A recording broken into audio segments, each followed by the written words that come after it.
মন্ডলী আসসালামু আলাইকুম। আজকে আমি চমৎকার একটা বাড়ির প্ল্যান ডিজাইন দেখানোর চেষ্টা করব। এটা একটা তিনতলা বাড়ি, কিন্তু বাড়ির জায়গাটা অনেক বড়, প্রায় 2500 স্কোয়ার ফিটের মধ্যে, 2400 স্কোয়ার ফিটের মধ্যে আমি এই বাড়ির একতলা বাড়ি, একটা ইউনিট বাড়ি। ওনারা তিন ভাই তিনটা তালাতে থাকবেন, সেই হিসাবে ডিজাইনটা তৈরি করা হয়েছে। আমি টিপিক্যাল ফ্লোর প্ল্যানটা দেখাবো। মূলত গ্রাউন্ড ফ্লোরটা গ্যারেজ থাকবে, আরও কিছু অংশ থাকবে, আর একতলা এবং দোতলাতে ওনারা দুই ভাই আলাদাভাবে থাকবেন। এবং ওনারা খোলামেলা বাড়ি পছন্দ করেন, যার ফলে ওনারা এই বাড়ির ডিজাইনটা আমাদের কাছে দিয়েছিলেন এবং ওনাদের চাহিদা অনুযায়ী আমরা এই ডিজাইনটা তৈরি করেছি। অসাধারণ সুন্দর কম্বিনেশন করে ডিজাইনটা তৈরি করা হয়েছে।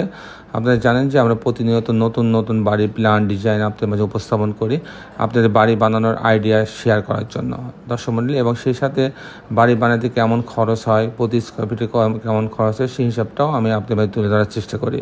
তো দর্শক মণ্ডলী, আমি ইঞ্জিনিয়ার টুটুল আছি আপনাদের সঙ্গে। এখন আমি আপনাকে বাড়িটার আর্কিটেকচার ড্রয়িংটা দেখাবো। আসুন আমরা এই প্ল্যানটা দেখি। প্ল্যানটা এরকম 48 ফিট বাই 48 ফিট, আর এটা মাপটা এটা 48 ফিট বাই 48 ফিট। আপনার নিচতলাতে একটা ছোট ইউনিট রাখা হয়েছে এবং গ্যারেজ রাখা হয়েছে, কেয়ারটেকার রুম রাখা হয়েছে। মূলত গ্যারেজের অংশ দিয়ে সে এই সিঁড়িতে আসবে, সিঁড়ি থেকে আসার পরে অন্যান্য তালাতে সে প্রথমে নামার পরে একটা লিভিং রুম পাচ্ছে, বেশ বড়, 14 ফিট 1 ইঞ্চি বাই 13 ফিট। এখানে একটা ডাইনিং, এই বড় জায়গাটা ফাঁকা থাকছে, এগুলো ক্যাবিনেট, কিন্তু এগুলো ক্যাবিনেট। তো ডাইনিংয়ের অংশটা বড়, 14 ফিট 5 ইঞ্চি বাই 16 ফিট 6 ইঞ্চি। এখানে একটা কিচেন আছে, বেশ বড়, কিচেনের সাথে স্টোর আছে, বারান্দা আছে। আর এখানে একটা মাস্টার বেডরুম আছে, সেটা ক্যাবিনেট আছে, একটা বারান্দা আছে। এখানে একটা ড্রেসিং রুম সহ টয়লেট আছে, আর এটা একটা কমন টয়লেট রাখা হয়েছে এখানে। আর এখানে আর একটা বেডরুম রাখা হয়েছে, এই বেডরুম সেটা বারান্দা রাখা হয়েছে, গ্রিনের জন্য আলাদা জায়গা আছে। এই অংশটা গ্রিন করা হয়েছে, মূল বারান্দা এইটুকু। এটাই যদি আমি এরকম 3D দেখলে এরকম দেখা যাবে। অসাধারণ কম্বিনেশন করে ডিজাইনটা তৈরি করা হয়েছে, অন্য যে কোনো বাড়ির চেয়ে থিমটা একটু আলাদা।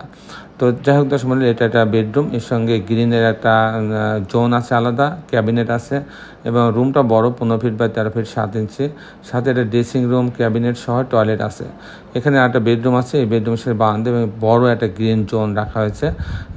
প্রত্যেকটা তালাতে গ্রিন জোন। আমাদের ক্লায়েন্টেরও চাহিদা ছিল এরকম, উনি মূলত আমাদের কাছে আসছেনই আমাদের এই গাছগুলো, এই গাছ লাগানোর প্রতি ভালোবাসা দেখে, আমাদের সামাজিক কাজের প্রতি উদ্বুদ্ধ হয়ে উনি আমাদের কাছে আসছেন। তো দর্শক আমরা চেষ্টা করেছি ওনাকে ওনার মনের মতো একটা ডিজাইন তৈরি করে দেওয়ার জন্য। তো দর্শক আমি প্ল্যানে আবার ফেরত যাচ্ছি।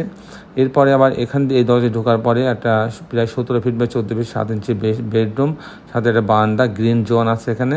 আর এখানে একটা ড্রেসিং রুম, ক্যাবিনেট এবং টয়লেট আছে। এই হচ্ছে এত বড় জায়গা। এই জায়গাতে 3টা বেডরুম, বড় বড় 3টা বেডরুম, অনেক বড় ড্রয়িং, ডাইনিং, কিচেন নিয়ে সমন্বয়ে ডিজাইনটা তৈরি করা হয়েছে। দর্শক মণ্ডলী, আমি এবার দেখাবো যে এই ধরনের বাড়ি নির্মাণ করতে কেমন টাকা খরচ হয়, তার একটা হিসাব আমি আপনাদের মাঝে তুলে ধরার চেষ্টা করব। দর্শক মণ্ডলী, এটা 3তলা বাড়ি। 3তলা বাড়িতে সাধারণত ফাউন্ডেশনে সর্বোচ্চ 600 টাকা খরচ হবে, পার স্কোয়ার ফিটে 600 টাকা খরচ হবে। 3তলা বাড়ির জন্য ফাউন্ডেশনে পার স্কোয়ার ফিটে 600 টাকা খরচ হবে। তারপর এই বাড়িটা যখন আমার কাস্টিং হবে, কাস্টিংয়ের জন্য বিম কলাম সাহায্যে যদি আমি কাস্টিং করি, প্রতিতলা কাস্টিংয়ে করতে 550 টাকা খরচ হবে। প্রতিতলা কাস্টিং করতে 550 টাকা খরচ হবে। যদি 3তলা বাড়ি, 550 টাকার উপরে খরচ হবে না। আর এই ধরনের একটা বাড়ি যদি আমি কমপ্লিট করতে চাই, ফাউন্ডেশন সহ সব সহ, অ্যাভারেজ 1500 টাকা স্কোয়ার ফিট খরচ হবে। অ্যাভারেজ 1500 টাকা স্কোয়ার ফিট সর্বোচ্চ খরচ হবে, ফিনিশিং সহ, টাইলস, জানলা, দরজা, ইলেকট্রিক্যাল কাজ, রেলিং, এই ডিজাইনগুলো সব সহ 15 থেকে 1600 টাকা খরচ হবে।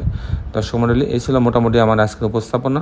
আপনারা যারা দেশে এবং দেশের বাইরে আমার এই ভিডিওটি দেখলেন, সবাইকে আমি আমার প্রতিষ্ঠান গ্রিন আর্কিটেক্টের পক্ষ থেকে অনেক অনেক অভিনন্দন এবং ধন্যবাদ জানাচ্ছি। তো দর্শক মণ্ডলী, আপনারা ভালো থাকবেন। আল্লাহ হাফেজ।